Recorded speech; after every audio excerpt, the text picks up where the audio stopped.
to Doxxed, the podcast. Well, today's episode I'm kind of excited about because with all the talk of armchair diagnosis and diagnosing people with personality disorders, but no one ever really talking about it or why they feel that way. It seems like armchair diagnosis is just kind of a way of insulting people now. But I actually have a special interest in all kinds of neurological disorders and personality disorders and things. So I'm pretty excited about this one. Yeah, I'm excited about it too. I don't have nearly as much of that kind of information, and I bet you're going to teach me a few things in this hour.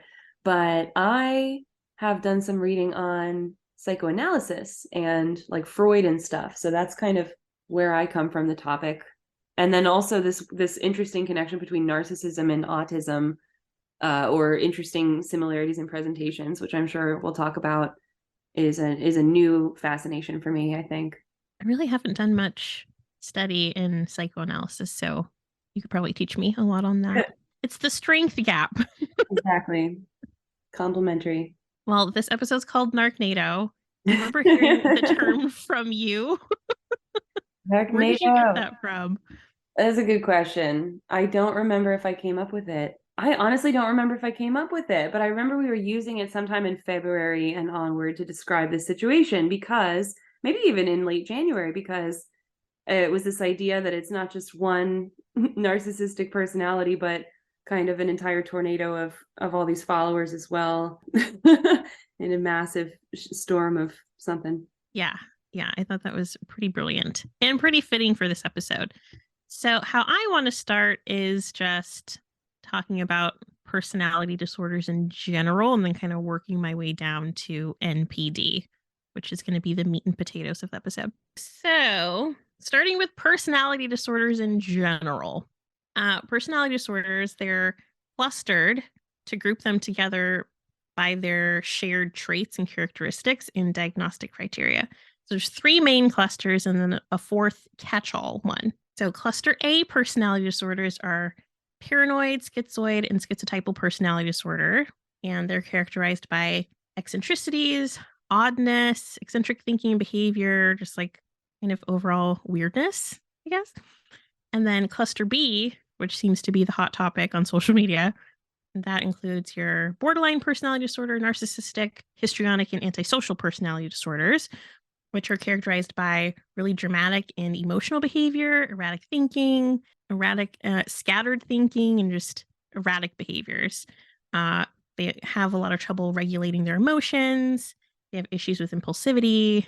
They can have a really distorted sense of self and distorted sense of others. And how they tend to behave and move through relationships can really negatively impact other people and impact their daily functioning. Cluster C personality disorders include avoidant, dependent, and obsessive compulsive personality disorders, which are characterized by fear and anxiousness, a worry about things that haven't quite happened yet, obsessive thinking, and obsessive behaviors. And then the fourth would be PDNOS, which is personality disorder not otherwise specified. So different characteristics and traits that can't really fit into cluster A, B, or C, or it could be a mixture of all three or two of the three. Do you think you've encountered anyone that's fit into any of the clusters? I mean, yeah, I'm sure that I've met people that have fallen into any of those categories or all of them, and some people who fall into multiple categories. I'm not exactly clear about, maybe you could clarify paranoid and schizoid disorders a little bit better, because I think I understand the borderline, the histrionic, the scattered thinking, or as I've said, disorganized brain, disorganized thinking, distorted sense of self and others. But yeah, I don't think I really understand. I mean, I know what paranoia looks like. Do you know if that's tied to mania, or what are maybe some signs, or maybe we could get into signs and symptoms of these things later, but I guess I'm mostly interested in like the paranoid schizoid stuff, because that's what I know the least about. I think from what I understand, how though the cluster A's are grouped together, I believe it has to do with like hearing voices and things like that, having visions of things that aren't quite there, hallucinations, maybe people would call them premonitions. I think there's a fine line between like clear sensitivities and like an actual like neurological issue. I don't know. As someone that's kind of, I lean towards the spiritual and metaphysical. I think there's kind of a line that people skirt when hearing things, having sixth senses about things, and then experiencing like a mental health crisis. That makes sense. And so is psychosis included in cluster A disorders? Psychosis is like it's not a personality thing, it's like an event. So any kind of personality can experience psychosis because it's like a trauma thing. Oh, Or it it's could a be like a trauma drug thing. Like it's not necessarily like a personality. Okay. Also, neither of us are psychologists or doctors of any kind. Yeah, We're that's just important to say. researching and interpreting research data that I found on the internet. Google is free. Do your own research. I've taken graduate courses in psychoanalysis and the Freudian tradition. So that's where I get most of my stuff from. But yeah, psychoanalysis is very different from being a psychologist. I think that when I say that on TikTok, sometimes when I say I'm into psychoanalysis, people think I mean that I'm into psychology, and they're slightly different. Psychoanalysis is a particular, at least what I learned was a particular tradition. And it doesn't mean that I can be any kind of practicing therapist or have any sort of professional advice in terms of that. Right. You can't diagnose people officially. Be empowered to do your own research, people. Yeah. And there are different philosophies about this too. Especially coming from a religious background. Mm. Like, I feel like in the church that I grew up in, so many of these things were just characterized under possession of different types of demons. Oh, It's like, go to a doctor. oh, interesting. Okay, so the personality disorders are grouped together in clusters A, B, and C. And grouping them together that way helps clinicians kind of understand and diagnose their patients better and develop, hopefully, really effective treatment plans based on what the symptoms are. So we're going to focus on cluster B, specifically narcissistic personality disorder, because that term gets thrown around every day. I think if you're on TikTok, you hear, if you're on Narc Talk at all, you just hear about it constantly. It's one of the most stigmatized personality disorders to have. I believe, from what I've read, that narcissism is kind of a spectrum. We all have these tendencies and traits to some degree, but narcissistic personality disorder is different than just having narcissistic traits. It's a whole other thing. Yeah, I mean, yes, they're two different things, and that's important to distinguish. I also think, by the way, that narcissism has to do with the way that we see ourselves in the West. So I don't think everybody necessarily is born with narcissistic traits. I think a lot of that comes in from the society that we live in.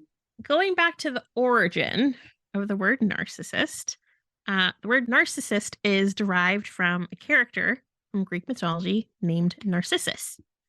And the deal with him was that he was a hunter known for his beauty and gorgeousness. He was very aesthetically pleasing.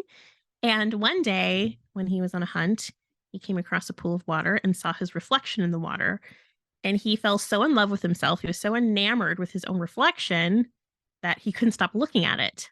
And eventually he died beside the pool of water, consumed by his own image. True. And he turned into a flower. A very pretty flower. Beautiful. But what a way to go, just staring at yourself. Way to go. So in a reflective pool of water, which I think is extremely interesting. The water aspect and the reflective aspect, the idea that it's all about projection and reflection, becomes really important, I think, in this whole conversation. Having to do with narcissism in the West, I think that water represents the other in our psychology and in our Western psychology. And so we think of like foreign places as across the water, and water is like this very ephemeral thing. So water stands for a lot, but in some ways it stands for like seafaring travel. And so it becomes the West looks at the Orient with quote scare quotes Orient as a reflection of itself. The Orient isn't like a real thing. It's just a mirror image of us. And so we sort of play out all of our fantasies and ideas about who we are. And that's the entire conception of the West. It's like invented because it's because it's us thinking about ourselves in terms of that reflection, and the reflection is in water. And so that to me is all connected with all the symbols. Hmm. When you say that, I think of tarot, the element of water. Water and the imagery of water throughout the tarot has to do with your emotions and your inner world and going within, seeing within. Water depicted at night has to do with the unknown, the unknowns within, unknown emotions, trauma that you haven't tapped into, shadow work, and stuff like that. Water depicted in the daylight is about self discovery. It's all about going within. So, thinking about Narcissus in terms of looking at his own reflection in the water, I want to draw a parallel there, looking at himself in the water and being so in love with himself. Like it's kind of a tragic story, but it's also there's like a bittersweetness to it that people with this personality disorder with these traits have such a level of self-love that we kind of all need to tap into self-love, but it's like the extreme. I Narcissus was the extreme of that. I want to question or like push back on that characterization of it though, because is it love? Because the narcissist or narcissist himself is looking in the pool of water, and the reflection is really himself turned into an object. So it's not really a love for himself. It's a love for himself turned object. Because it's the And extreme. So it's not really love anymore. It's the far end of it. So it's skewed. It's kind of fucked up yeah, at that level. I guess I just don't like the word love for that, because I think it's more like a fetishization. It's more like taking a part of your visual image of yourself and kind of separating that off. And I think in my experience of narcissists, I wouldn't say they love themselves. I don't know if you agree. I would say they hate themselves. I would say that they have deep insecurities and they feel that they want to be the most important in the room or in the world, but they have like a compulsion to kind of externally make everybody else, or just, I don't know, just to kind of control the world around them to make it so. And that comes from an insecurity and like a self-hatred. Am I wrong? You're not wrong. I think we're both saying the same thing, with just with different language. That they're at the far end of the spectrum of self-involvement, of self-love, self whatever. They're at the extreme where it's unhealthy. It's not necessarily love of self like it should be, because I think with self-love at a normal level, you do have empathy for other people. You see things in other people, you see a bit of yourself in others, you see things in others that you want for yourself. And I think that contrast and that love for other people helps you kind of learn and grow. You see things that you want, you see things that you don't want, and you evolve and hopefully develop yourself as you mature and get older. But with narcissists, there's something wrong there. Like it's the extreme of self-involvement where it's not really love anymore.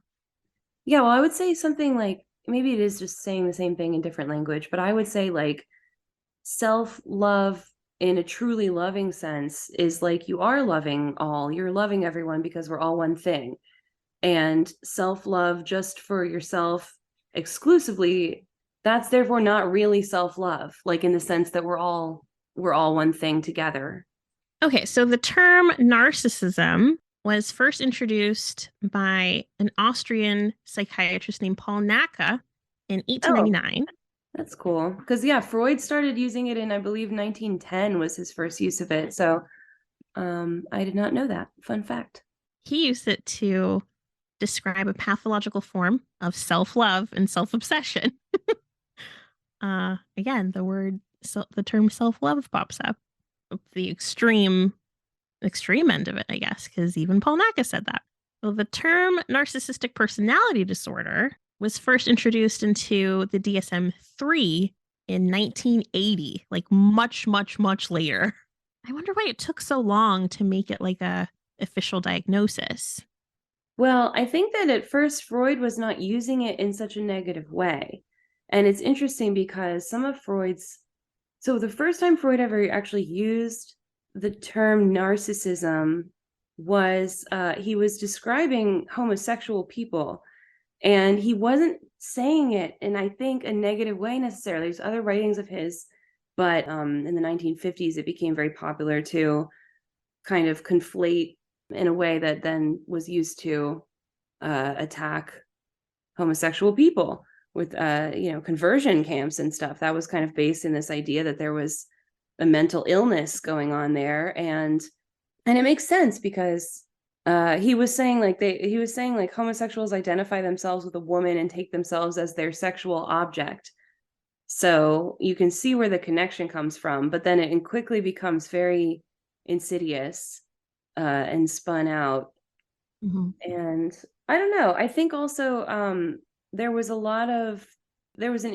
big increase in representations of narcissists as an artistic subject, like the subject of paintings and things across a bunch of different media, especially around France in like the 1850s through to the early 1920s. So I don't know. I think that the way that it entered cultural thinking, it had so much to do with our conceptions of ourselves too, because we were just starting to explore the nature of the mind around that time in the early 20th century. And it was this like fascinating, exciting journey into the subconscious basically at the time. And I think we were the narcissists. We were like the West was the narcissist. And so I can see how it took time for us to be like, well, wait, there's something that's bad about I don't know about that. Trust me, I'm going to get into the breakdown of all the different types of narcissism, like including like the West as we were the narcissist. That's very good that you said that because I'm going to break that down later. Good. Perfect. Okay, so looking back at the origins of narcissism, it's kind of based on the notion that someone is really self-consumed, consumed with the thought of themselves, consumed with how they look, just self-absorbed. But it's really more complex than that, and there are all kinds of different factors at play when it comes to someone who has these traits and behaviors and this type of personality. It can be genetic.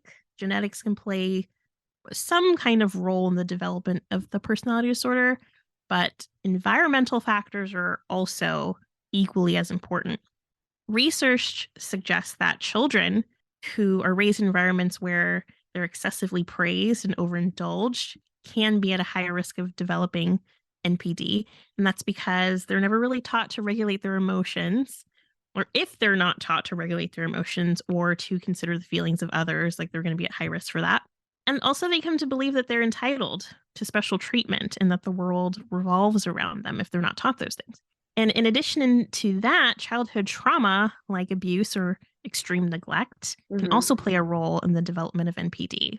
And it's because people that have experienced that kind of trauma can use narcissism as a way to cope with their emotions and protect themselves from further harm. They can develop a sense of superiority and entitlement as a way to mask their feelings of insecurity and vulnerability. It said that children who experience the trauma of like really extreme emotional neglect really early in life, like infancy, like toddler age, they can develop this kind of maladaptive attention seeking and a sense of grandiosity as they get older, which can both be part of that personality disorder. I love that you brought up the idea of entitlement with it. It makes me think of another connection in what I've studied with, what's the book? The book is called Monet, Narcissus and Self-Reflection, The Modernist Myth of Self by Stephen Levine. And there's something that's brought up in there, which is a modernist myth that through the mysterious force of artistic creativity, the male artist becomes identified with the female creation. And so it's this idea that male artists were basically appropriating femininity because they did see it as this kind of liberating force. But then I think it was like very self-sabotaging that they did that. And I think that that's another reason why I think a lot of art was focused around narcissists at the time, because there was a very narcissistic or narcissist-like approach in how a lot of modern artists, painters, musicians, all different kinds of media were the ones that really made history anyway, were men who were appropriating or trying to appropriate femininity in order to seek some kind of liberation. And I think that that encapsulates entitlement to me personally. Appropriating femininity as a form of liberation. Yeah, but it's like sabotaged. It's like you didn't actually figure it out, because instead of just letting women and femmes be free and do their thing, actually you thought you should just get to use that, and also that women should be an object reflection of you. Narcissus in the myth, his mother is a water nymph. So he sees himself in the reflection of the water. He sees his mother. And I think there's a lot of interesting kind of love-hate pull between masculine and feminine relationship in our society, like Western society, that I think, is closely tied into narcissism. Let's actually define narcissistic personality disorder according to the diagnostic criteria. And this is a quote from the DSM-5. Narcissistic personality disorder is a cluster B personality disorder defined as comprising a pervasive pattern of grandiosity in fantasy or behavior, a constant need for admiration, and a lack of empathy. So NPD occurs in a range of different situations, as signified by the existence of any 5 of the next 9 standards I'm going to list. Okay, so here's the meat and potatoes of NPD. And all the different forms of NPD, these 9 things tend to be in all of them. So a grandiose logic of self-importance, a fixation with fantasies of infinite success, control, brilliance, beauty, or idyllic love, a credence that he or she is extraordinary and exceptional and can only be understood by or should connect with other extraordinary or important people or institutions, a desire for unwarranted admiration, a sense of entitlement, interpersonally oppressive behavior, no form of empathy, resentment of others or a conviction that others are resentful of him or her, and a display of egotistical and conceited behaviors or attitudes. So, yeah, I mean, all of that can be reflected to some degree in all of us. But when does it cross the line into being a disorder? When you have at least 5 of the 9. That's a lot. I mean, it's one thing to have like 1 or 2. But if you have more than half of these and you're moving around the world with all that, and that's a lot, that's when it becomes a disorder. But it's not just like in a moment either. It's like you have to be living your life that way. Yeah, you have to be living your life that way. You have to feel this way about everything pretty much all the time. What a way to live. Yikes. Yeah. And like I said earlier, NPD is like the most stigmatized out of all the cluster B personalities, in my opinion. And I think it's because their behavior results in really negative outcomes for the people around them. And they tend not to experience empathy at all, or in a way that makes sense to anyone else. They're rarely self-aware because it's really hard for them to take accountability for the harm that they cause, or to see reasons good enough to pursue deep self-work and implement positive changes to prevent causing more harm to others. They really struggle to form and maintain long, meaningful relationships. That's why people say it's a red flag when someone has no friends or only short-term friends. I think that's a red flag of someone having NPD, because even though at a certain age, I think millennials, you'll hear a lot of us say, man, it's really hard to make friends when you're not in high school anymore. But there are people that just fake friends, but they cannot keep them. And that's a red flag. It's one thing if you're kind of isolated and you just don't meet people. It's also another thing if you're maybe autistic and you do meet people and you do develop friendships, but for one reason or another, maybe it's overstimulating to be in constant contact. But it's one thing to make a friend, you make fast friends with someone and it falls apart and they end up hurt. That other person always ends up hurt. That's a huge red flag. Well, okay, so this gets into the lack of empathy thing. There's this like autism conflation.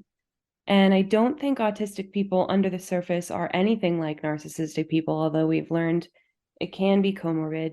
It's not commonly comorbid, and there are very different motivations there, I think. But I think that it can also definitely be not uncommon for autistic people to enter into friendships and then find that they have suddenly fallen apart for reasons unbeknownst to them because we don't always understand how we're coming off to people, I think.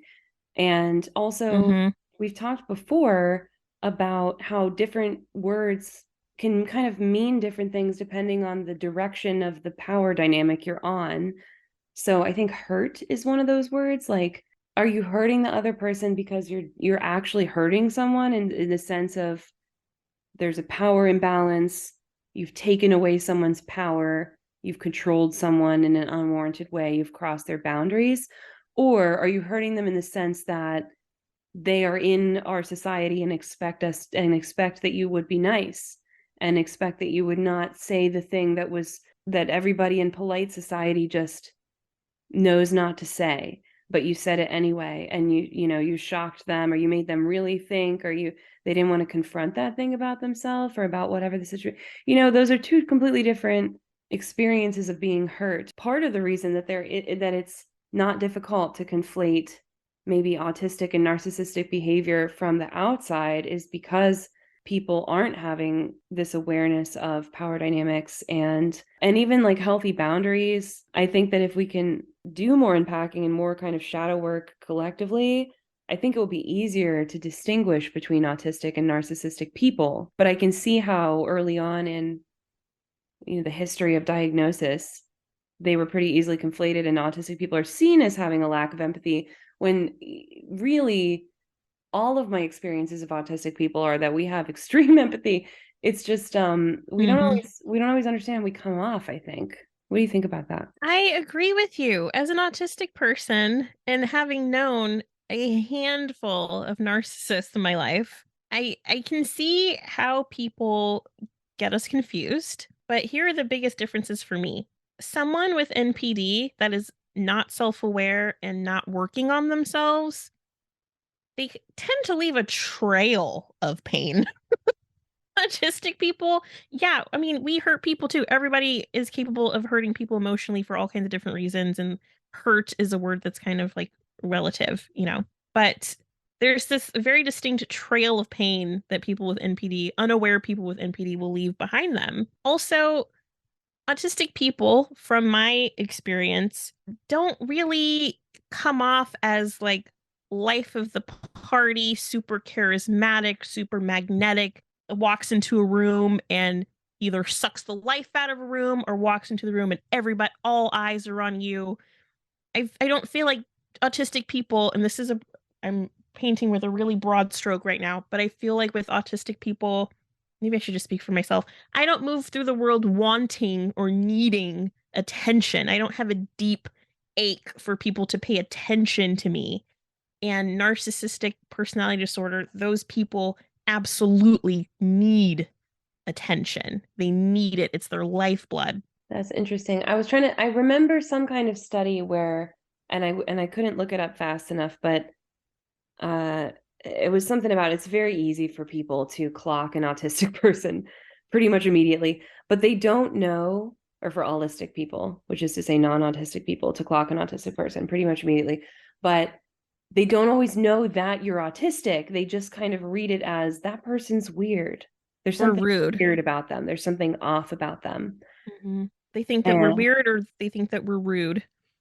yeah, rude is a common one, but yeah, I didn't mean to say anything like that autistic people can definitely hurt people too. That's definitely true. I also think it's about intent though too, because I have never intended to hurt someone. I Mm-hmm. have hurt people, absolutely I've hurt people, but I have never intended to. I've never been malicious in my relationships, and especially not as a regular thing. And I think from what I've read, and maybe you know more, that a narcissist has some enjoyment, or yeah, lack of empathy, enjoyment in the process of hurting other people. It kind of depends on where they're at in the cycle. There's like a whole cycle that I'm gonna break down. Like this Oh is yeah. gonna I don't get know anything so about deep. that. But I just want to say before we move forward, like it's a little disclaimer Mm. that people with NPD, like they have really negative behaviors. Everyone has negative behaviors. We're all capable of that. But they still deserve love and empathy and understanding and support. And with treatment, if they make that choice to take those steps towards managing their symptoms and improving their relationship with themselves, improving their relationships with others in their lives, improving their functioning, it is possible to improve, but they have to take those steps on their own and recognize that it's worth it to make those changes. That's the thing about people with NPD. They don't always, I mean, they almost never realize that they are the problem or that they have a problem. It's hard to look inward in that way, which is weird because they absolutely put themselves on a pedestal all the time. But when it comes to anything negative, they're not really looking within, they're blaming everyone around them. But if they're able to be self aware and work on themselves, of course they can improve. They probably have NPD because of really serious trauma at a really young age. So compassion and empathy is like definitely a thing that should be extended to them, but also very hard boundaries. Yeah, that makes a lot of sense. Thank you for saying that. I mean, it sucks like having a personality disorder, like you didn't ask for it, you didn't choose it. It's just how your brain chose to protect you from being hurt further. But man, they really can hurt other people in really serious ways. But you still, I don't know, I can feel bad for them, but also not be hurt by them because Yeah, well, you can still I'm protect not trying to yourself, get my heart broken. but you can see how somebody could go through life not even understanding what was going on or whose fault something Mm, was because of the way their brain works. So you do have to have empathy for that. yeah. In my personal experience of people like this, when I say I've encountered a handful, it's not just an encounter. Like my dad's not diagnosed, but I believe he has some form of NPD. I was in a 5-year relationship with someone that was diagnosed NPD, and I didn't know that he was diagnosed until his mom told me toward the end when my life had started to fall apart. So I have very intimate experience with people like this. And the thing is with people like that is that they tend to be perfectly wonderful people as you get to know them. They're not going around narking 24/7. They're not terrible all of the time. They don't display these awful traits and behaviors all the time. They're human like everyone else. They have their quirks like everyone else. And they have really wonderful qualities unique to them, like the rest of us do. The traits come out when they feel slighted or they feel like they have to defend themselves. But with these people, they tend to be like really deeply insecure in their identity and insecure in their friendships and relationships. So they can perceive pretty much anything as a slight and a reason to defend themselves.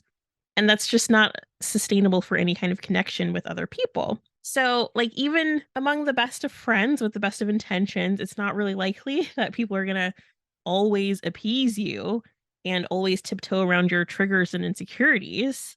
That's not something that people do all of the time. So, the thing with people with NPD is that there's just no room for error. There's no grace for a misunderstanding, a misstep, nothing. The story in their head can be something that's just not reality for you at all, but you'll be punished for it no matter what. And the connection with them will never recover to a point where you feel emotionally safe with them ever again.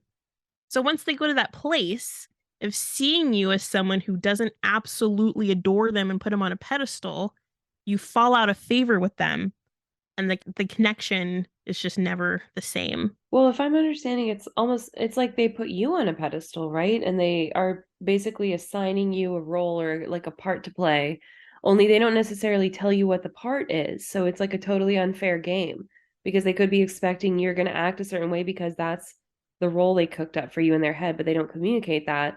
And so suddenly you failed at this totally arbitrary standard.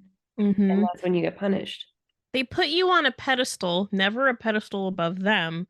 But the way that they put you on a pedestal is like, this person makes me look a certain way, makes me feel a certain way. other people will look at me with them and think these things about me. That's the pedestal that you're on. And once you become human, it's like, ugh, you're not ideal anymore. So yeah, it is impossible. Yeah.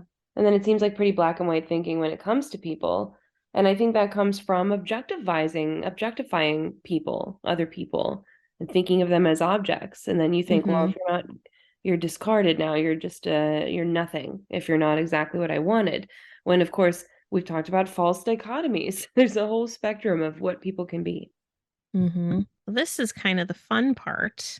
There's all these different subtypes of narcissism, and I didn't even list all of them, but the ones that really perked my ears up, I listed. Okay. Oh, so one, there's overt narcissism. Overt narcissism is a subtype of NPD where the person demonstrates grandiosity, a need for admiration, and a lack of empathy for others.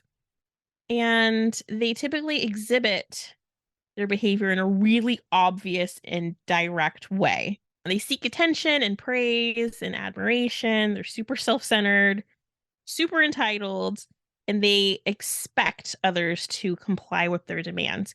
People that are overt narcissists tend to be super charismatic, super magnetic, life of the party, like kind of Leo energy, you know? Like the world kind of revolves around them. They want the world to revolve around them, so they know how to grab people's attention in a positive way. If they act like assholes, no one's going to like them. They want everyone to like them. So they're going to be very extroverted. But also, when they flip that switch, those behaviors are also very in your face too. All right. Yeah, not fun. Not fun. The next one, I think a lot of people have experience with these ones. Covert narcissism. They're also known as vulnerable or sensitive narcissists. And it's a subtype of NPD that's characterized by a person's apparent humility and shyness and vulnerability. And they present themselves as victims with really low self-esteem. They can be really self-deprecating, but they still have this exaggerated sense of their own self-importance and a preoccupation with power and control and recognition. They're really emotionally manipulative and very passive-aggressive. They guilt trip, they sulk, and they can be kind of melancholy. They always default to kind of playing the victim, and they can use pity to manipulate people into doing what they want. They're really difficult to detect because they can appear as kind of tender and soft and introverted and sensitive, but they still have the same need as any other narcissist. They just go about it in a covert way. Okay. So do you know about if it's common for two narcissists to be in a relationship, and then it seems like it makes sense that one might be cast as the enabler in that dynamic, but would be that kind of covert narcissist, which is of course not what's necessarily happening in all cases where there's somebody that's, a narcissistic abuser or whatever, an enabler. But do you think that's a common kind of dynamic between two narcissists, or do you think that happens? I'm sure that happens. I don't know how common that is. I don't know. It just sounds like a nightmare for two narcissists to get together. But I feel like there are more covert narcissists than we even realize. So it makes sense that two would end up in a relationship together. And the covert one, I guess they could be an enabler of another narcissist if they reside in the victim role the whole time and they want to be there because it gives them a very specific type of attention. And if someone's being awful to them, then they can leverage that or supply from other people outside of the relationship. So yeah, maybe. All right. My other question was, and maybe you're going to talk about this with other types or subtypes of narcissism. This is something I'm not educated on. You're teaching me. Can you describe the differences between a narcissist and a sociopath? Are you going to get there? Ooh, I am not going to get there, but they share the common trait of no empathy. I don't know if sociopaths have the need for attention, though. I don't think they really care about that as much as narcissists do. Narcissists need people. They don't necessarily care about people in the way that someone with empathy would. they rely on supply, narcissistic supply, attention, validation. All of their sense of self is wrapped up in external sources. I don't know that sociopaths care about that in the same way, where they need people. They're self-focused and they have their own goals that they want to achieve at any cost. Like no one really matters to a sociopath, but to a narcissist, people matter because they need people. Does that make sense? Yeah, I was asking my therapist about this because I encountered someone recently who was behaving in a terrifying way and seemed to have no empathy. And I was describing them and saying they might be a narcissist. My therapist said, that person sounds like they might be a sociopath. And the main thing that she described about a sociopath was that they basically have like a void in them. Like they just really, there's an impulsive behavior tendency. Mm-hmm. But that, and then the lack of empathy, and that all kind of comes from just a complete, like a nothingness, which isn't quite the same, I think, for narcissism. Although again, I'm not very well educated on this. I have dealt with narcissistic people, but this situation this year, and I guess there was another narcissistic person last year, 2 years ago, who, in retrospect, thinking back, I think they were a lot more manipulative than I realized at the time. And I think they might have fit into some of these categories or descriptions too. But beyond those kind of two incidences, I think I've encountered plenty of narcissistic people. I live in America, but maybe not some of these more intense, diagnosable narcissists. So I feel a little bit naive about it. But anyway, that was basically what my therapist said, was there's just kind of a void. Yeah, people that have like sociopathy, that scares me because there's just no regard for human life at all. There's just no empathy to a level that I can't even wrap my brain around. I feel like narcissists at least care enough about themselves where they care about how they're perceived. I don't think sociopaths really give a shit about how they're perceived at all. Except unless it would help them control people, I guess, or manipulate them. Yes. Yeah. So the next one is antagonistic narcissism. So that's a subtype of NPD characterized by a strong desire for power and control over other people. People with this display a really hostile and aggressive personality. They exploit and manipulate others to achieve their own goals.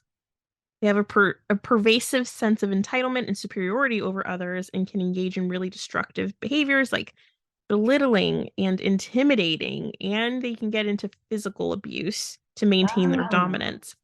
I think I knew someone like that in my childhood, actually. Sorry, can you say the type again? Antagonistic narcissism. Okay.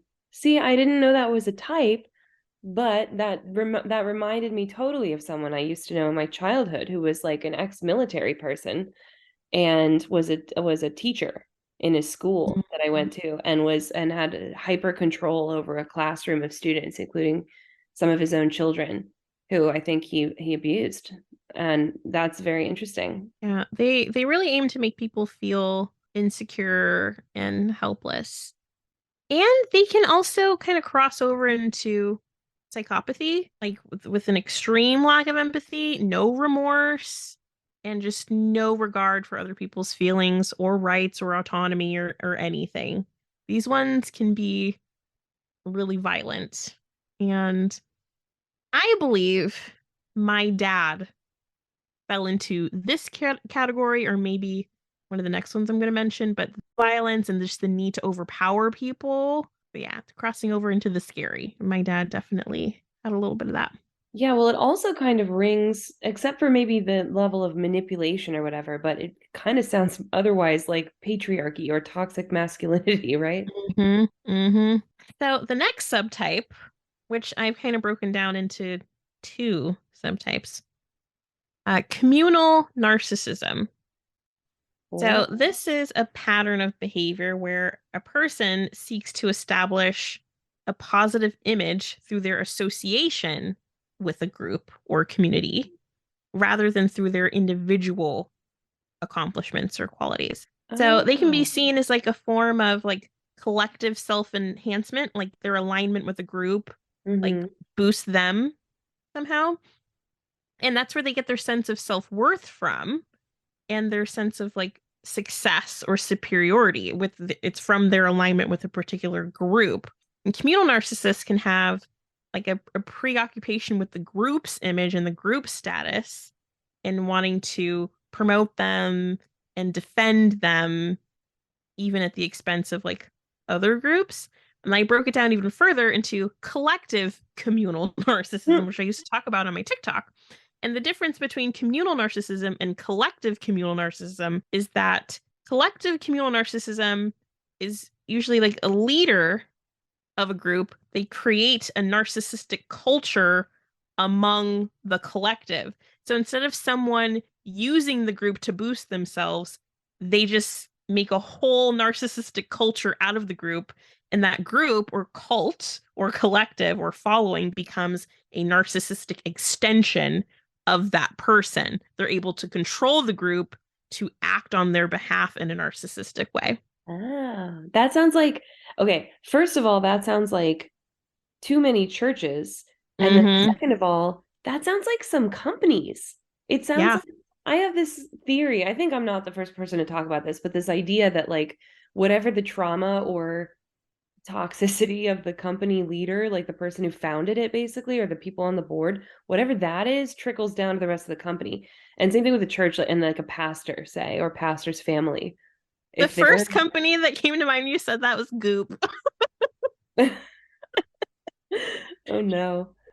Um, Goop and Starbucks. Oh my God. yeah, but the kind of personality flaws of the of the leaders trickle down, and if they don't, so it's like a bunch of people who are uh likely wealthy enough to have been to get in that position, so maybe don't otherwise have to deal with their don't have to do with their shadow work to get there, but they should do their shadow work because it would make for a much better company or church. Mm-hmm. And yeah, too many churches are I'm reminded of my own church from when I was a child, and yeah, and so many people who adopted the church as their identity, you know, and so many people who would Mm-hmm. cover up, not just, you know, in general in a church, in a religious hierarchy, would just cover up abuse or whatever. Seems like that describes that. And it doesn't necessarily mean that everyone in the collective is narcissistic, but they've sort of been brainwashed, I guess, or trauma bonded into becoming a narcissistic extension of whoever the authority or leader is. It's kind of Yeah, scary. that's important, I think. You're not necessarily a narcissist yourself, but you can still be an arm of a narcissist if you're just not careful. Mm-hmm. If you don't have the discernment, or if you don't learn to recognize the signs of, or maybe you don't have a choice sometimes. Again, if you're just in a company, maybe that's literally because that was the job you could get and you have to survive, so it's a matter of survival. But nonetheless, now you're a punching arm of a narcissistic head. Yeah. Or if you're in an intense parasocial relationship with a toxic social media influencer and do bad things on their behalf, Hmm. that's kind of a form of collective communal narcissism too. Yeah.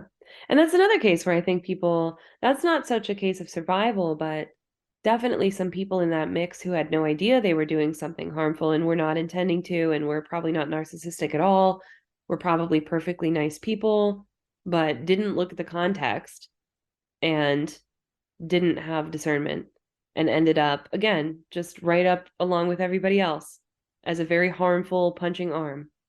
Yeah, and not looking at the context and be intentional of whoever that influencer is or whoever that leader is. They don't want you to know context because then you could make a choice for yourself and they don't want you to do that. Hmm. So the next one, another scary, is malignant narcissism. And that one's characterized as a psychological condition that has features of NPD and antisocial behavior, paranoia, and sadism. Like it's bad.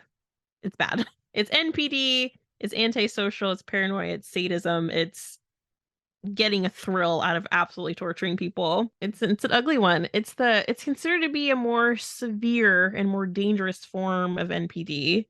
Um, you have the grandiosity, the inflated sense of self-importance, total lack of empathy for others, a need for power and control, and a willingness to manipulate and exploit people for personal gain. So people with this malignant subtype can be really aggressive, physically, emotionally. They can be really manipulative and exploitative. They can be really entitled and just have no regard for the consequences of their actions. They don't really care what happens because of whatever it is that they do, whatever kind of harm they cause. They don't care what happens after that. So it's not really recognized as a formal diagnosis, but it's something that's really widely studied because it's a mix of a couple of different things in the cluster B. And I've also heard of people describing cluster B disorders as often a milkshake of like a mixture of the disorders together, to where you have one of them might be the prevailing diagnosis or the one that presents in the most central way, but the other ones are kind of also in the mix. Is that right? I would say between antagonistic and malignant, malignant's probably the most scary out of all of the ones I'm going to talk about, and it's still being studied. So I hope they keep finding things so that people can protect themselves, because that's a bad one. And then they get lighter after that. Are malignant narcissists able to often, maybe you don't know, are they able to rise up in the ranks in jobs? Are they able to maintain jobs and get into positions of power?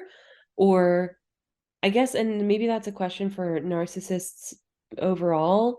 Is it common to find narcissists in positions of power, like as company leaders, or is it difficult? Does it make you dysfunctional? I think people with NPD absolutely can rise in the ranks of any corporation, any public office, police force, any kind of law enforcement.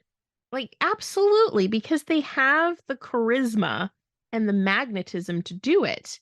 A lot of times, it's not what you know, it's who you can schmooze. And narcissists are very good at that. They don't necessarily have to be qualified for the positions that they go for. They're very good at telling people what they want to hear, studying people, mirroring people, and getting close to people without really having to give much of themselves. I think they are one of the quickest to rise in power in any position. Well, then, okay, that makes sense. And it's probably then because they understand hierarchy. And I think that might be another important difference between narcissists and autistic people. I think It's I also important to note personality disorders are not a neurodivergence. Hmm. They're neurotypical people with a personality disorder, not a neurological condition. Except for the only exception would be malignant narcissists, because that's kind of a different thing. Right. So the next one is somatic narcissism. And that's a subtype of NPD where the person really values their physical appearance, their physique, and their attractiveness. They're really obsessed with how they look, really obsessed with their body and how they present themselves.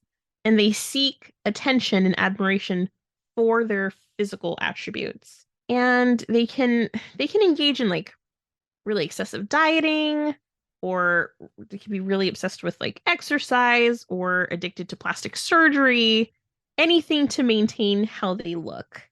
And they can view others as inferior based on how they look, and they can exploit and manipulate other people for any kind of validation for their physical appearance and how they look and how they're perceived. Okay. I don't know if I've met anyone quite like that, but I've seen some reality shows of people that I think might have that. Well, it's so interesting because I knew someone when I was younger who I used to think was a narcissist because they were obsessed with their physical, like I perceived them as being obsessed with their physical appearance. And I think actually that person was autistic. And I think they were doing that because it was they were mirroring what they saw as socially successful people in their school, in their community. And they were just trying to mirror it was a mirroring game, and it came off as narcissistic, but it was really just masking. That's interesting. Yeah, but I mean, and as I've grown up, I've learned to look at that person differently, but very differently. But yeah, I don't think I've ever met somebody that turned out to be a true blue narcissist, just in that category or subcategory. I don't think I have either. And all of these are rooted in a really deep insecurity. So someone that obsessed with how they look, they probably have a lot of trauma around their physical appearance.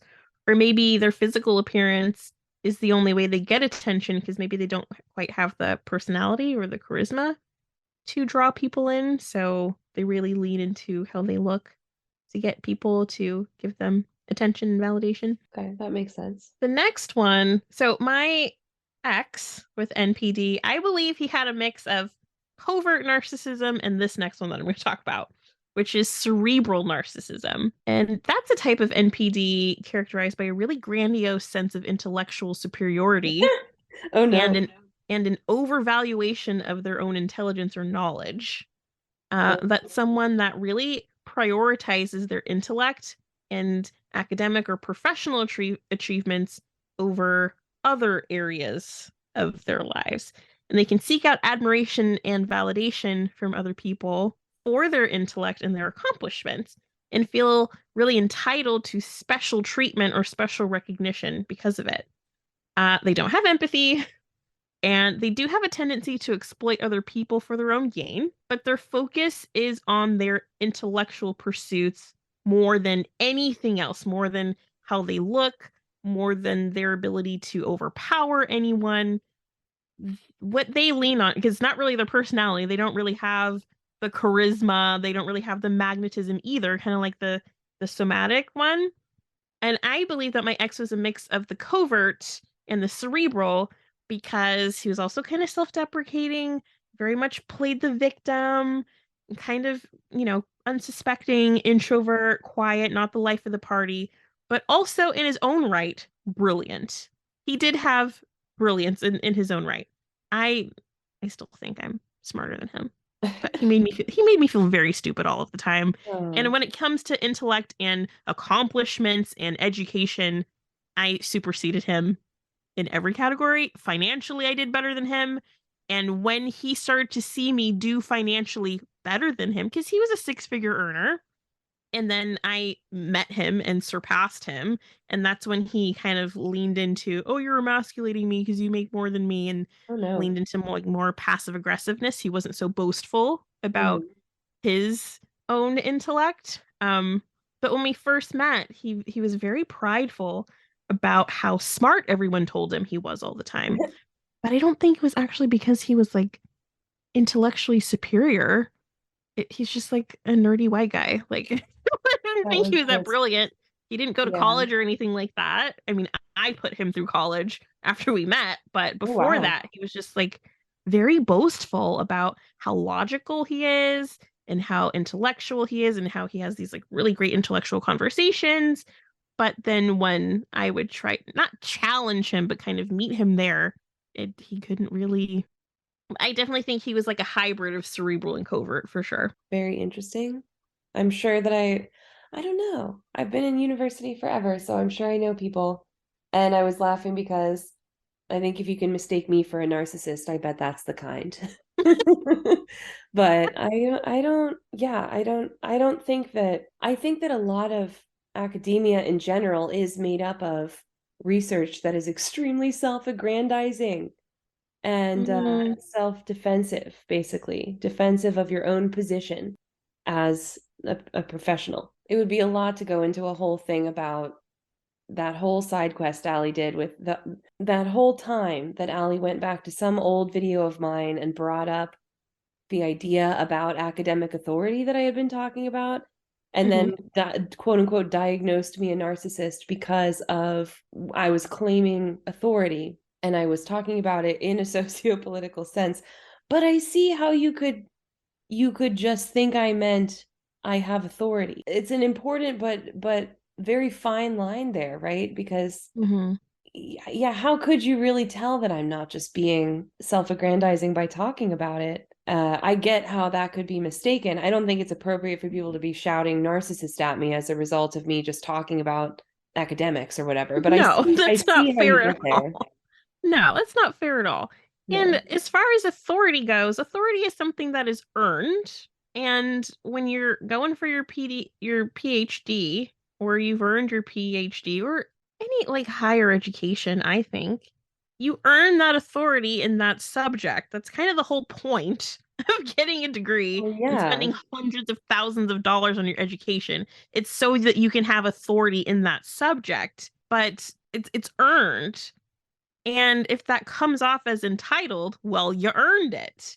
Like, I don't understand why that automatically makes you narcissistic because you did the work to earn the authority you have in a particular subject. Well, I think since I'm not a man, it's easy to see anything that I'm proud of myself about as undue entitlement. So there's that. But I guess I'm saying too, I do see how it's hard to see from the outside which it would be. Like I guess I can think, like I'm not trying to diagnose anyone whatsoever, but just hypothetically, I think of like a Jordan Peterson type when I think of a cerebral narcissist, somebody who sort of rests in that identity of being smarter than thou. And again, I can see how I come off that way. I don't think it's narcissistic to acknowledge your own intelligence. It's when And you expect to be treated differently and when you feel entitled to be treated differently because of your intellect and your accomplishments, that's what makes it narcissistic. well, and I don't feel above anybody else because of my education. I really don't. And I think that that one thing I face a lot is people feeling an insecurity and feeling Mhm. like I must feel above them because they're projecting because they feel insecure. They feel like they're not measuring up or something. But I don't think I'm doing that to people. I think people in especially in this whole and this alley situation was unusual. That wasn't really my daily experience either. But in this situation, people are absolutely coming at me with a lot of insecurity and a lot Mhm. of this kind of sense that I was lording my intelligence over them. I really don't yeah, I can see how it happened, but I think it was projection. I really do. And also, I think that someone who's a cerebral narcissist versus someone that is highly intelligent and has a great education is that someone that's not a narcissist but is also highly intelligent would recognize I am an expert in A, B, and C. I'm not an expert in everything. I'm not right about everything in the world. They still have some level of humility around the subjects that they have not studied, right? Like you can be an expert in one thing or several things if you've earned the authority in those things, or even if you have the lived experience and just can Yeah. speak to it in a way, in a really robust way that people can benefit from, I guess. But a narcissist would believe, well, I checked off these boxes, so I'm an expert in everything. I'm the go-to person everyone should come to with every question because I'm that smart. That's not a thing. Well, that makes sense. Are you tired of feeling unsafe online? Do you want to learn how to protect yourself from cyberbullying, doxing, and other forms of online harassment? Then look no further than Doxxed the Podcast. Visit the website doxedthepodcast.com to sign up for the Doxxed free ebook full of helpful tips and resources for online safety. Plus, when you sign up, you'll receive the weekly newsletter with the latest updates on upcoming content. There are many ways to connect with Doxxed, including Twitter, Instagram, TikTok, and Discord. Have a story to share or feedback to give? Use the contact form on the site to reach out or leave a voice message to be featured on the show. And for exclusive content, subscribe to the Doxxed Supercast to gain access to the private podcast feed with member-only exclusives. Take control of your online safety and join the Doxxed community today. Yeah, there's humility there, I think, in your non-narcissistic people. Yeah. Next one is one that we've heard a lot. Mm. Spiritual narcissism. Oh no. Yeah. Allie loved to Is talk that about is that that a one. is that a DSM-5 thing though? No. The DSM-5 is just NPD. These are all just subtypes of NPD. Oh, so none of these are listed in DSM-5. These are just like discussed outside of that. Okay. They're just groupings of different characteristics under the umbrella of NPD. Okay. All right. Cool. So spiritual narcissism, which is not quite the same as spiritual psychosis, but not at all. So spiritual narcissism is when someone believes that they're spiritually superior to other people, and they use their spiritual beliefs and practices as a means of gaining power or control over others, which I think is probably in line with the collective communal narcissist. But this type of narcissism, it can be characterized by like a sense of self-importance, also a lack of empathy for other people, and a belief that their own spiritual practices or beliefs are the only true or only correct ones. They can use their spirituality to manipulate and exploit other people. They can be really unwilling to listen to or consider the other opinions of other people and beliefs of other people that don't share their same exact spiritual views. And they can also be more focused on the external trappings of spirituality, like outward displays of piety or religious practices, rather than their own inner growth or self-reflection. I don't think I've seen this at all among anyone that Allie diagnosed with spiritual narcissism. Oh, really? Not on TikTok, no. Yeah, I mean, I don't even know all these people enough to know, how could you possibly diagnose people from their TikTok pages? But but I was going to say that reminds me of somebody. Speaking of Allie, the outward display of piety, I'm not sure how that would apply because I think there is a kind of spiritual narcissism without diagnosing anyone, but just in the sense of thinking that your way of understanding things and your beliefs are the only possible ones, and having to control everyone else into believing what you believe and agreeing with what you believe, which again I think comes from an insecurity about what you believe, lack of confidence. Yeah, I think even though the position in this situation was kind of anti-spirituality, it was also a system of spiritual belief to say that no, there cannot be, this idea of law of attraction, for example, does not exist, and there cannot be anyone who thinks otherwise. That's not okay. That concept seems like spiritual narcissism to me. Yeah, or believing that the grounded spiritual people are the people that agree with her, and anyone that doesn't agree with her automatically believes in law of attraction. Yeah, that was weird. That was a really weird switch. The next one is grandiose narcissism. And that's a subtype of NPD characterized by an exaggerated sense of self-importance, a preoccupation with fantasies of unlimited success and power and brilliance and beauty or idyllic love, and a belief in one's exceptional abilities or greatness. So they just think that they're the shit all the time, 24/7. People with this like grandiose narcissism, they seek attention and admiration from external sources, they seek it from other people, and can exploit and manipulate people to achieve their goals or maintain their self-image. And they can also have a sense of entitlement and feel that rules or laws don't apply to them. And it's apparently one of the most common forms of narcissism and is often associated with high levels of extroversion and low levels of empathy. I don't think can't think of anyone that fits into that category that I know. So that's interesting. It's the most common one. I would say like Andrew Tate. Okay.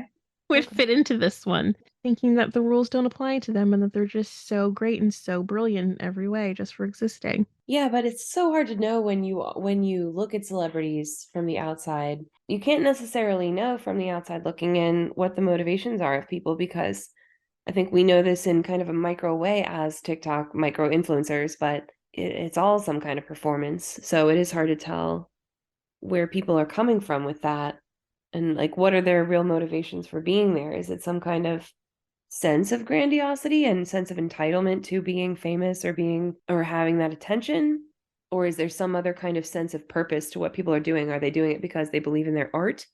Are they doing it because, I mean, I'm here because I think I have important stuff to share that might make the world better? I say Andrew Tate specifically because he displays this with his podcast stuff and his old TikTok content.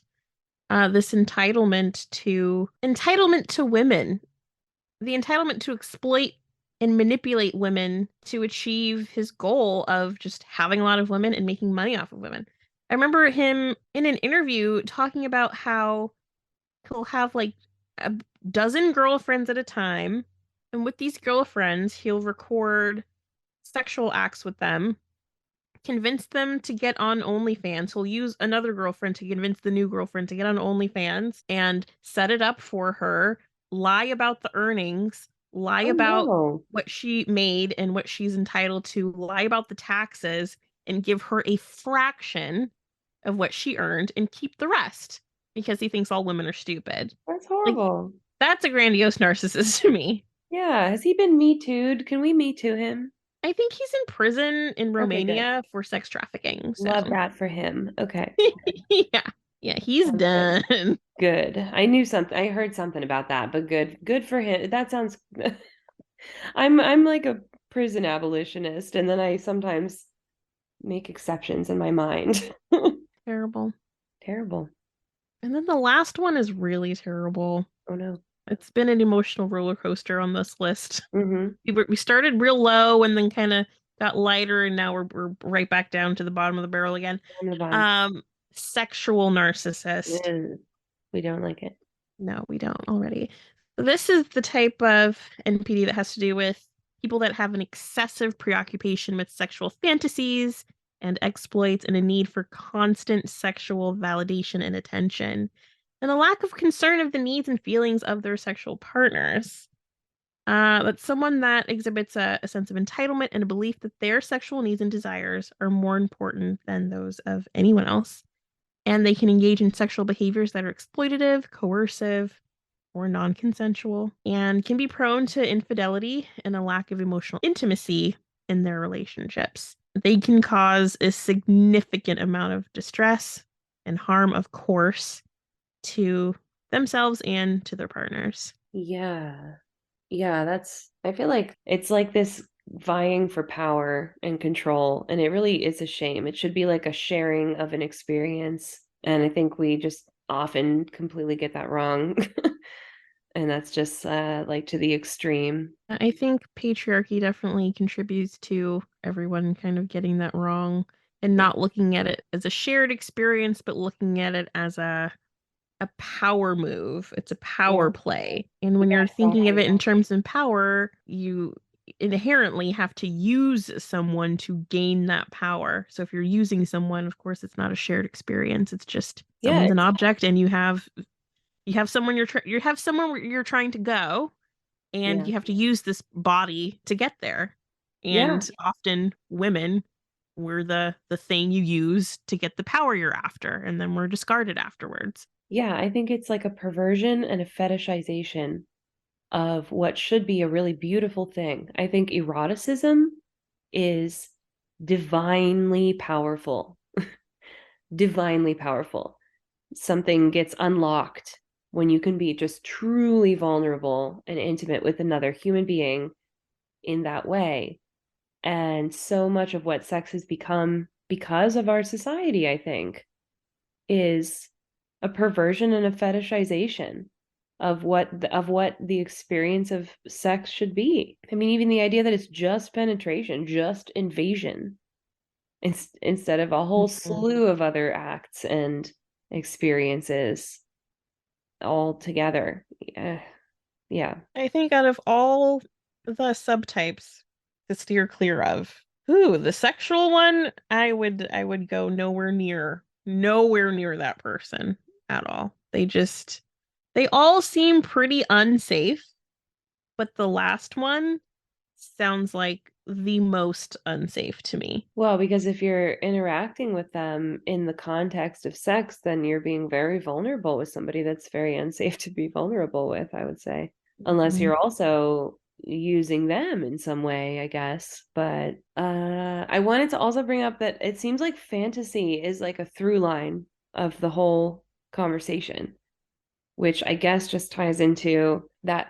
I mean, I think that also, when going back to what I was talking about at the beginning with the West seeing the Orient or the East as a reflection of itself, and that having to do with our narcissism as a culture, I think fantasy gets associated with the Orient and the East because it's that because of that reflective relationship also. And so in fantasy, we see ourselves and we reflect ourselves and kind of process our own ways of understanding ourselves through, I guess, like metaphor almost. Mm-hmm. But it's externalized and turned into object. So, and it sounds like, I mean, a lot of this dangerous thinking, I think, ties into where the line between reality and fantasy falls. And then there's a different line what is reality, I guess, is a related question, because who gets to determine what counts as fantasy and what counts as reality? Especially in my understanding, reality is collectively generated. So we all decide together what reality is by our collective agreement. And so fantasy, what is fantasy? That's very subjective, but it can be very dangerous to live in a world of fantasy. I think it's a lack of groundedness, and I think that can go into what Ali, for example, was trying to talk about when it came to spiritual psychosis, or we could even say spiritual narcissism seems to similarly tie in, right? Mm-hmm. But yeah, like it's very difficult to know, am I having this thought, or am I having this feeling, some clairaudience, or I've had a vision, or I believe in manifestation. Is that fantasy? Is it fair to call it fantasy? Where's the line? I don't think there really is any objective line. This is my real feeling about how truth works and reality works. It's subjective. It's not entirely subjective in a just give up trying way. It's subjective but rooted in our experiences. But yeah, that's that concept of fantasy. I think it's easy to weaponize it against people, and it can also be a dangerous thing to live in a fantasy world, and seems to tie in with a lot of these things that we've been talking about this hour. I feel like within the context of having NPD and living in a fantasy, I don't know. I don't know how much their fantasy really impacts their reality, because it falls apart. Like, it definitely falls apart, because part of the fantasy is that this ideal way that they view themselves, the fantasy is that everyone views them that way, but that's just not the reality for the people around them when they start showing that they have no empathy and they don't really care how you feel and they don't really care how their actions affect the people around them. So the fantasy falls apart pretty quickly. It doesn't stick, it doesn't reach other people. So I don't know. It's like, Maybe, do you think it's like a lack of stability of the reality? Like, or I like, almost yeah, want to like say it's like a delusion. okay. More delusion than a fantasy, because when I think fantasy, I think of positive things when I think of fantasy. When I think of a narcissistic fantasy, I think delusion, Okay. because they have this belief that is not reality, and they truly think everyone around them believes it too. Mm, And they move through the world as if everyone believes this thing about them too, and it's just not the case. yeah. Well, I think fantasy can be like hoping, dreaming, imagining better worlds, better futures.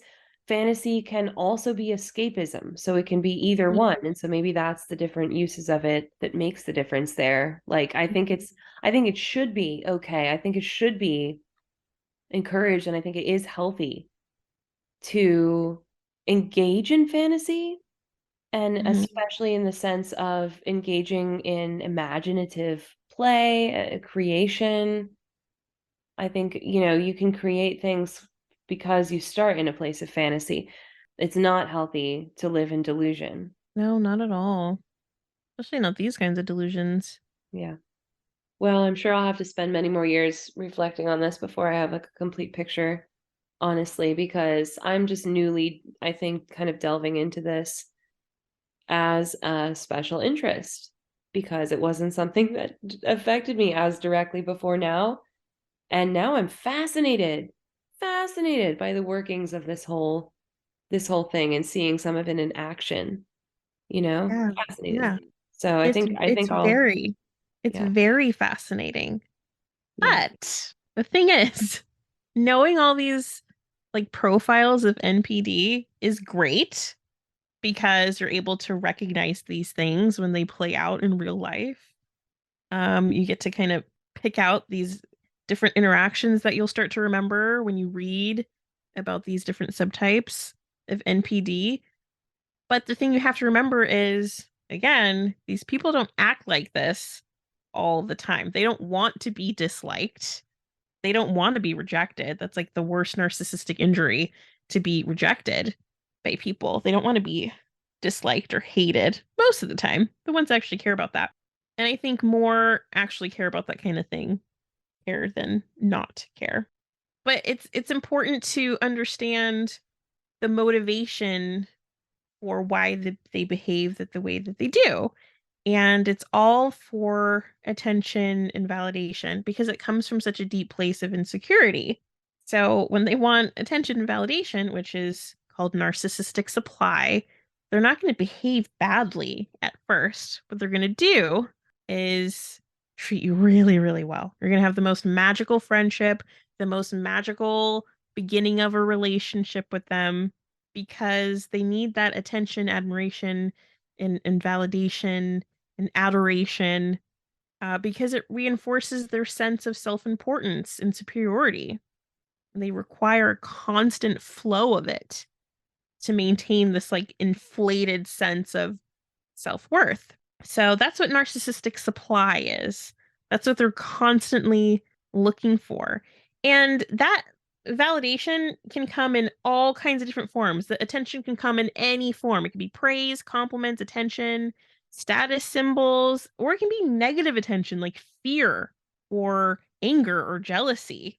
It's just it's essential to their identity, and they'll go to pretty much any lengths, some even pretty dangerous lengths, to ensure that they continue to receive that narcissistic supply. And that supply can come from multiple sources at once, especially in a romantic relationship. You can pretty much guarantee that you're not their only source of narcissistic supply if you're dating someone like this. So the question is, how do they secure this constant flow of narcissistic supply? Well, that's the first cycle, the first phase of the cycle of narcissistic abuse. And that is the love bombing phase. What do you know about love bombing? What do I know about it? Well, I was going to say this was very important for you to bring up before we ended here because it's important to recognize before it ends, I think. And I have experienced it recently.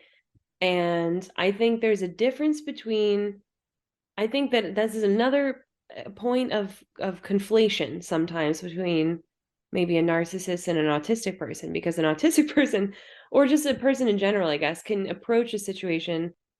No, I mean an autistic person can often approach a new friendship masking and appearing kind of overly bright and attentive and interested, and it's kind of performative, but it's because of it's coming again from a genuine desire to be friends, get to know someone, and operate in a way that they feel comfortable with. But when you're being love bombed, that's in stark contrast to what comes next, and it's another kind of performance, and it's basically just to where the person makes you feel excessively good about yourself. It makes you feel very loved and very attended to. And I think one sign of love bombing is that it can be, at least in my recent experience, very surface level. So there's not a lot of them actually caring about who you are underneath of anything. There's not a lot of them actually delving in. For example, maybe they'll say, hey, I'm so interested in all of your art. I'm so interested in what you've done with your life's work, and I'd love to dig into that sometime and really get to know you and what you've done with that. And then you send them a link and you're like, well, here's my, whatever, here's my stuff you can look at. And then you realize, like a couple weeks later or something, they never looked at it. They never cared actually to look at it. They never cared actually to get to know you. So I think that's one kind of red flag of I might be getting love bombed here, is it's like there will be a lot of generalized kind of like, oh, you're so cool, you're the best, you're like somebody I want to be when I grow up, you're like you're like being put on a pedestal. And that's basically the precursor to next you fall down. And I think that's different from, but can appear similar to somebody that is masking out of a sense of wanting to make it a good start to a relationship, you know? Or masking for just social survival, to not be ostracized No, or that too. targeted. Love bombing is definitely, I believe, a form of masking, because the mask falls the fuck off not far after this. But you're right, the point of love bombing is to feign emotional intimacy to really quickly gain someone's trust so that they can also gain control or dominance over the connection in some way. It's supposed to sort of bypass the person's rational thinking and their ability to like critically evaluate the narcissist's behaviors.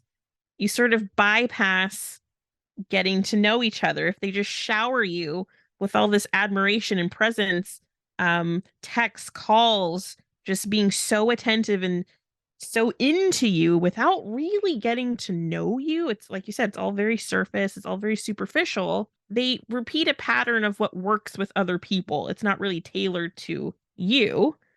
They kind of just mirror you on a very surface level. So when you're romantically involved with a narcissist that's in this love bombing phase, they say that you fall in love with them really quickly because they're acting like you. You're falling in love with yourself. At the end of the day, when that relationship's over, long over, you'll realize I don't really know anything about this person other than they have all these narcissistic traits. You'll really know nothing about them because they just act like you in the love bombing phase. They pick out little obvious traits about your mannerisms, the things you say, the things that you laugh at, the things that make you smile, and they'll just reflect those things back to you.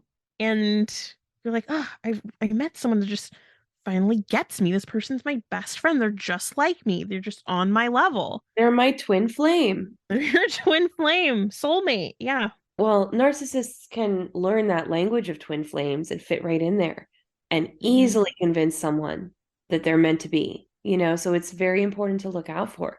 Even if you think, because it's easy to be tempted into thinking like, I'm in this kind of special divine thing.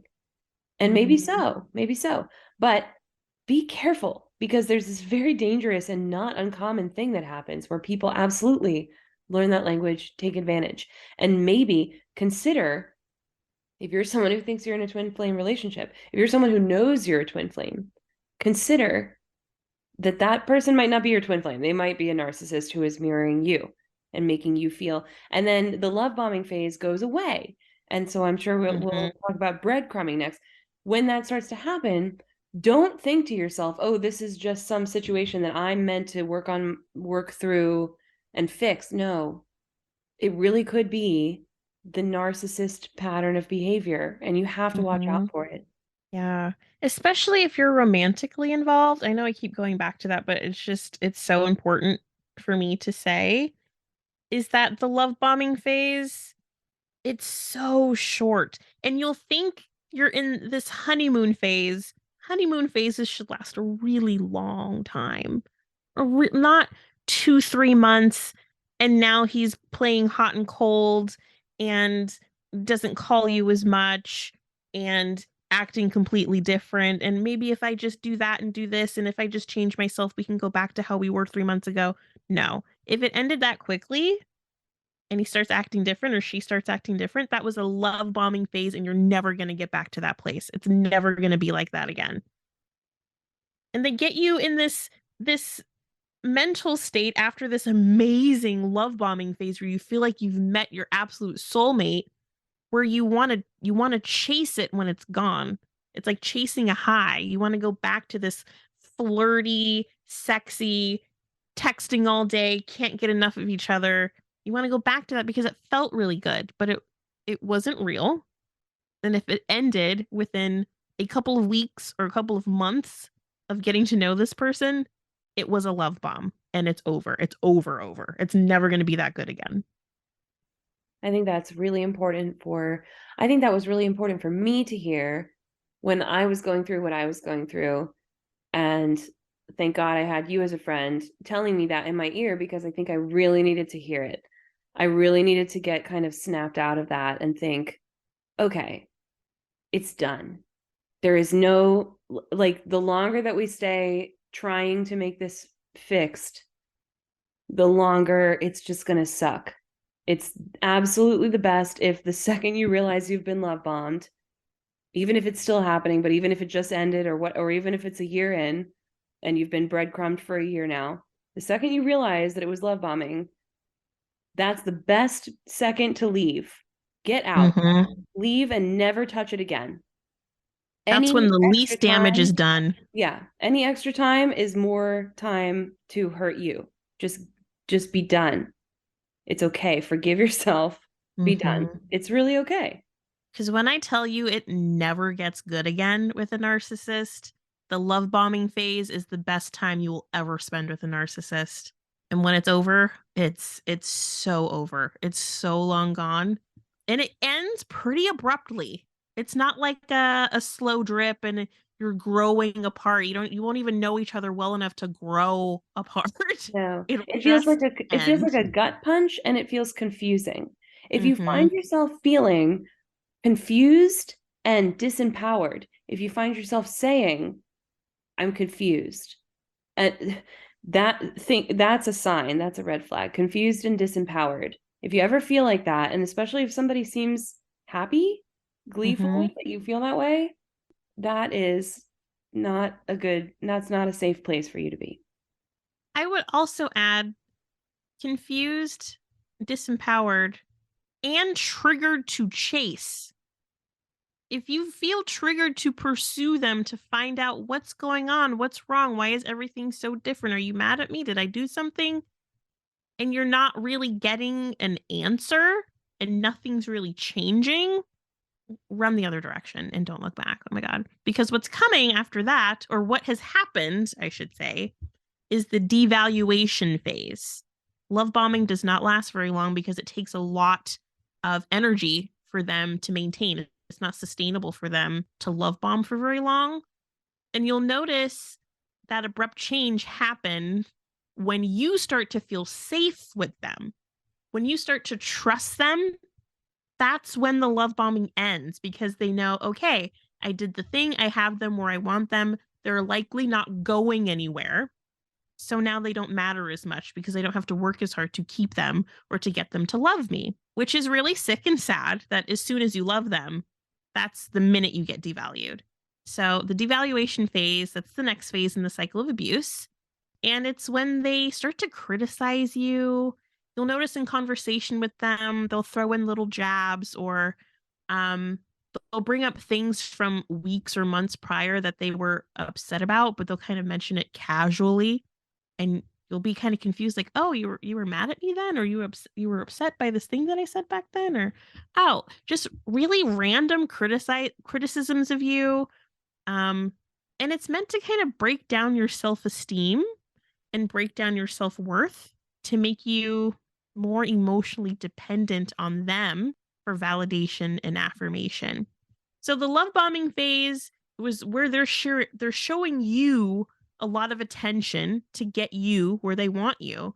The devaluation phase is to break you down so you come to them. You come to them, which is like attention in a different way. They're not tending to you anymore. Now they have you in a place where your sights are set on them all the time. You're giving them attention constantly. You're coming to them for validation, to feel better, to question, or to not to question them, but to seek approval from them. That's where they want you. They want you dependent on them for approval. Yeah, that makes complete sense. And I think, yeah, it makes sense to want closure and to want to chase them for closure, but you have to, I think one of the best things a therapist ever told me was sometimes you have to grieve the loss of a relationship. You have to just act like, well, it's dead, and mourn it like like someone you loved died. And that's okay. And then that grief takes as long as it takes, but you got to grieve it. That's your closure, because you're not going to get it from that external person. You got to find it in yourself. So that's something that has helped me, but it can be very shocking to realize that that's, that's been happening, because it's such a sudden reversal. It's very sudden, especially in like your recent experience in that friendship. But in a relationship with a narcissist, your entire, like the bulk of your relationship is spent in the devaluation phase. That can last years. Like in my last relationship, I would say the love bombing phase lasts for about like 2-3 months. And the next few years was spent in the devaluation phase. The criticism, the emotional withdrawal. And then like, when you're romantically involved, that also includes like a withdrawal of physical intimacy and affection. You find yourself asking them, you know, can we be close again? Can we be intimate? Is there something wrong with me? Are you not attracted to me anymore? Can I do something differently? Should I lose weight? Do I need to dress differently? You just start to spiral in this insecurity, and that's exactly where they want you. And they withdraw from you emotionally and physically because they're getting supply, usually from somewhere else. This is where you're going to experience gaslighting the most, is in the devaluation phase, because they don't want you to recognize that you're being devalued. So they'll make you feel crazy and like you're just overreacting, or you're just too sensitive, or you're abusing them by accusing them of pulling away from you or whatever. They blame shift, they give you the silent treatment. This is where most of the abuse happens, is when they don't value you anymore. Mm-hmm. This is where you also experience Darvo, Mm-hmm. usually in the devaluation phase. You know a little about Darvo. I do. I mean, yeah, this entire experience is a case study, basically. Basically, yeah. It is really devastating because people with NPD are really lovable. They get you with that love bombing phase, and they treat you like you're their favorite person. Yeah. And then when that abruptly stops, you wonder why that's happening, and your feelings are so deeply hurt, and you want to address those feelings, and you think, well, if you love me, like they love me, right? So of course they don't want me to hurt. Of course they'd be willing to address these things with me. Nope. When you Well, do yeah. address those things with them, they're just going to tell you, you are dramatic. Your feelings and your needs are the problem. You hurt your own feelings. You're the reason why I treat you the way that I do. So if you stop acting like that, I could be better. They turn it all on you. Yeah, it's all about emotional manipulation. Mm-hmm. So I mentioned Darvo, and Darvo is a way of blame shifting. It's really emotionally manipulative. It stands for deny, attack, reverse victim, and offender. And it's a psychological defense mechanism that people with NPD and also just abusers will use to deny that they've done anything wrong to you, and then attack you by blaming you and making accusations. And then they'll kind of flip the script and reverse the role so they become the victim of you. And it's a crazy making cycle. And if you're in a relationship with someone with NPD, you spend a lot of time in this Darvo cycle. You'll get your feelings hurt. You'll want to talk about it with them. And at the end of the conversation, you're apologizing to them. That's pretty much how it goes with them. So if that happens enough, you'll probably start to withdraw after a while, because pursuing them and trying to have these conversations to get to a place of resolution with them, you'll start to realize this isn't really going anywhere. It's always my fault. Yeah. So I'm going to pull away, or maybe think about getting out of this relationship or ending this friendship. And they absolutely notice when you pull your energy away from them even a little bit. Even the tiniest bit. You don't text back right away, or you're not chasing them. You're not asking them what's wrong and why is our friendship the way that it is. As soon as you stop doing that, that's when you get breadcrumbed. You mentioned breadcrumbing earlier. It's really gross what breadcrumbing is. And Yeah. it's a pattern of behavior where the narcissist will send really intermittent, insincere, surfacey signals of being interested in you again, or wanting to be affectionate toward you again. to keep you hooked so they can string you along. There's no depth to it. It doesn't mean that they want to resolve anything. They just feel you pulling away, and they're not ready for you to actually go anywhere. So they breadcrumb you. Yeah, it's like a weird zombie version of your original. It's like in zombie movies where somebody's spouse dies and then they just like keep them chained up in the basement in the hope of of like reanimating them into a person and not a zombie anymore, but then they get eaten in the end. Like it's just not safe. It's just Not not the undead. Yeah, It's honestly. an undead love bombing face is pretty much what it is. Exactly. That's what I think. But yeah, it's creepy because it's like you want it to be that original thing. You fantasize that it's that original thing, and and it's really hard to come to terms with, especially because you can forgive yourself for buying into some of what they were selling you in the beginning, because who doesn't want to feel special? Who doesn't want to feel loved? That's not anything wrong with you. But yeah, once you find yourself in that state of just confusion where the end of every single conversation leads to, oh wow, I guess I was wrong because I centered myself too much, you know. That is time to get out. That's time to leave, because you are special, you are important, and you don't need this person to tell you that. So that's just important to remember too. Yeah, when you notice that you're not getting back what you're putting in, like if you find yourself in constant distress about the state of your friendship or relationship with this person, and they're not at all at that same level of distressed or worried or even communicating with you, you want to have this conversation and they're like, oh, we can talk about it later. I don't want to talk about it right now. Like putting things off when you're clearly in pain, and they could make it so much better if they would just acknowledge you, talk to you, and they just can't do it because it just is not important enough to them. You're being devalued. And if you realize that and say, you know what, maybe I don't need this person. Maybe I'm just going to lean into self-care and loving myself more and seeing my worth without this person in my life. That's when they're going to throw a little breadcrumb your way. And the more you recognize your worth, the more you're going to see that breadcrumb for exactly what it is, which is too little, too late. Always too little, too late with them. Yeah, and they'll go to some pretty manipulative lengths sometimes to keep you in that cycle, keep you breadcrumbed. They'll play some tricks. So it just takes a lot of just self-knowledge, knowledge of who the hell you are. Who the hell you are. You know who you are. Don't let other people do not tell you that. So when people are starting to make you feel confused about who the hell you are, get out of there. Yeah.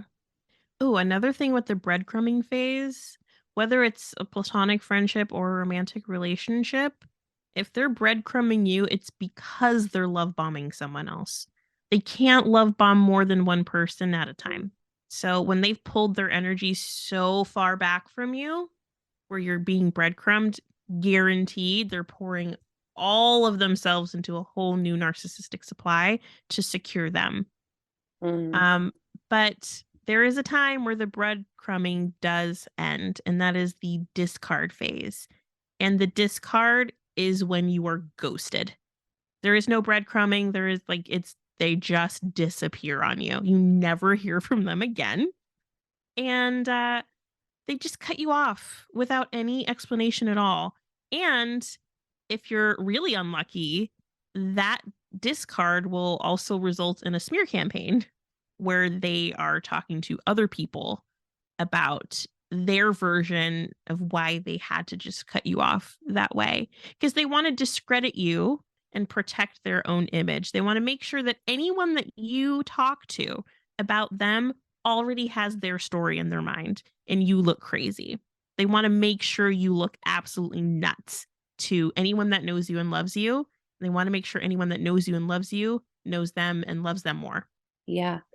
And we definitely experienced a lot of that.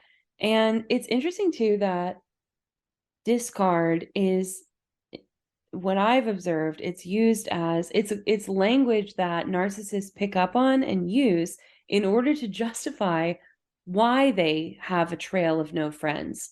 So Mm-hmm. sometimes when you first meet one of these people and they're in this love bombing phase and they're describing some past relationship and they're like, oh yeah, that person just discarded me. Like like they were the narcissist, right? And then Mm-hmm. later on you're like, oh no, everybody in your life didn't just discard you, poor you. Actually, Mm-hmm. you just use that language to disguise the fact that you had that red flag situation with you can't keep friends, so that's interesting because it's like that discarding. If somebody tells you that person discarded me, it's interesting to think about that, especially as just like it's not necessarily a red flag. Maybe somebody's just aware of the situation they were in and they're really a victim. But it Yeah. can, in combination with other things, it could be a red flag early on, especially if somebody's just being like very, very sweet to you and they're like, oh, yes, but all of my friends, everyone I've ever known has been a narcissist who discarded me. Mm-hmm. Maybe that's a red flag. That's definitely a red flag. I agree with that. There's another phase after the discard. And this is bad. It happens in romantic, intimate relationships with narcissists, but it's what comes after the discard, which is the hoovering phase. They say hoover because it's like the vacuum. You get sucked back into their reality. Terrible. And it's kind of like breadcrumbing, but it's a step up, but not quite love bombing again.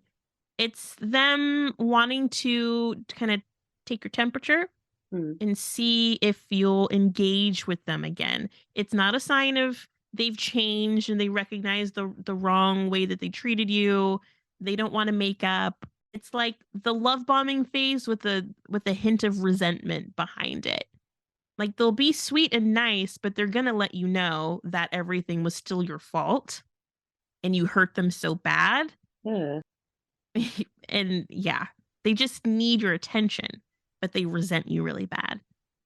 Usually, this happens when the new love bombing phase falls apart. When the new narcissistic supply falls off the pedestal and they start devaluing them and they haven't found someone else new, they'll kind of shuffle through their Rolodex of discarded people and initiate a hoovering phase with past targets. Wow. But I guess you could hopefully be resistant to a hoovering phase if you know what you're looking for and just not engage would basically be the way to Yeah, out of that. basically, if someone ghosts you, done, dead to me. You can't hoover me back after you ghosted me. Like no. Yeah, that's a good point. I'm Like trying to it's think. one thing to take a step back, like, hey, we need a cooling off period. Let's take a break. Like I'm communicating to you that I need to pull away from you. Maybe we can revisit this in the future. Like even something as simple as that in a text message, and then you text me a year later, I'll probably respond. But if Mhm. you ghost me and then text me 6 months later, consider me dead. Like, because it's Dead. no, it's over. DED. No, I get that. DED. I do think that like that's a good way of setting a boundary. If you feel like you can't engage in a conversation with somebody or even in a friendship for a period of time or even for an indefinite period of time, I think it's totally reasonable and within anybody's rights to say to another person, "Hey, I need to step away. I need my space. I can't engage anymore." And maybe not even give a time frame, but just communicate that much. And maybe give a Hmm. time frame. Maybe say, "I can't talk to you till tomorrow.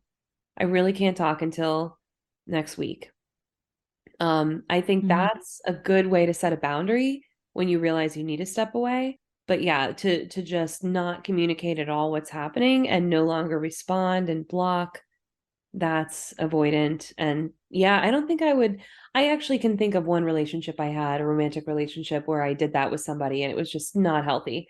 Went on for a couple years and I don't think that person was a narcissist, but I think again it was like somebody maybe with some narcissistic behaviors and we definitely had this unhealthy cycle between us. And I think that kind of ghosting and then hoovering thing, I only really bought into because I was very attracted to the person and I wanted so badly for it to work. And I Hmm. was much younger and much less secure in myself. So I think one of the biggest things is just to be confident that you really don't need this person. You really don't need their drama. You can always find somebody that will actually value you. And in a different way than that, you don't have to You don't have to look there for your attention and your validation. And that's harder to understand, I think, when you're younger. But I think it's true. And also when you miss them and they finally text you after ghosting you for however long, it's hard to see that hoovering isn't really a genuine attempt to heal or fix anything. There's probably no change. There's definitely no change that's happened in that time.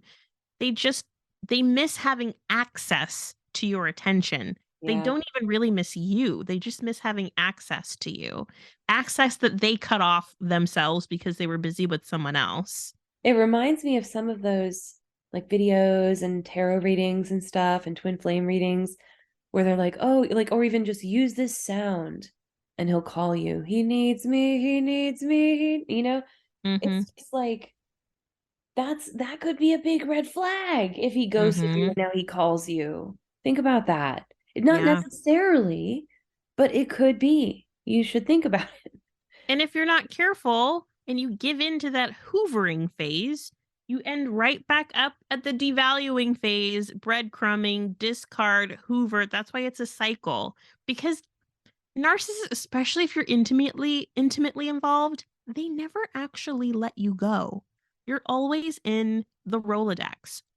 Always. They will. That's why they say go no contact with them, because they'll never not contact you. They'll ghost you for a couple months, maybe even a couple years, but they never forget you and they never actually leave you alone. So you have to be the one to cut off the supply for good.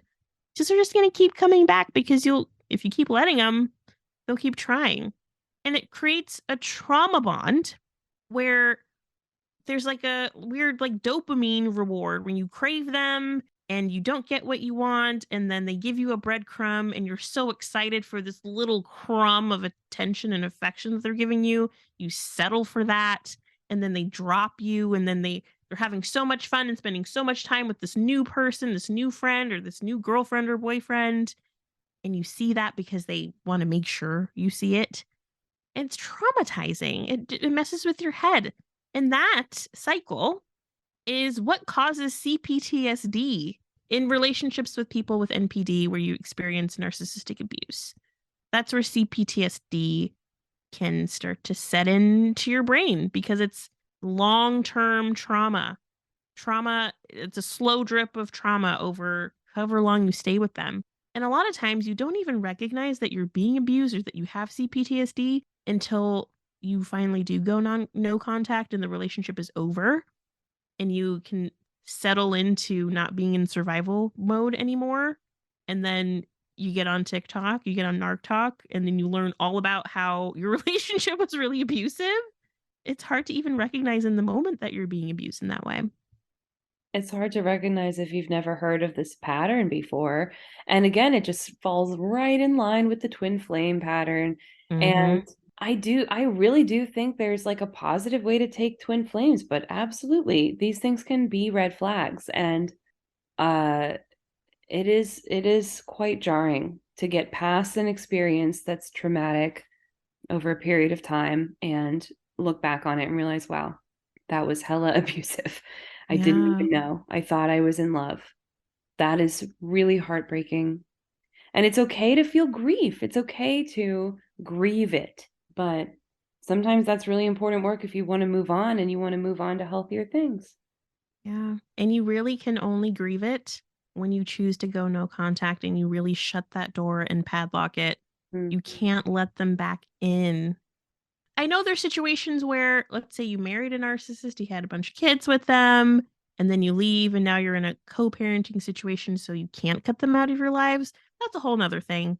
And there's a way to move through that if you have to interact with them for the rest of your kids' lives. Like, that's another thing. But if you are lucky enough to not have children with a narcissist, you don't own a home with a narcissist, you don't own a business with a narcissist, absolutely go no contact as soon as you recognize who they are and what they've done to you.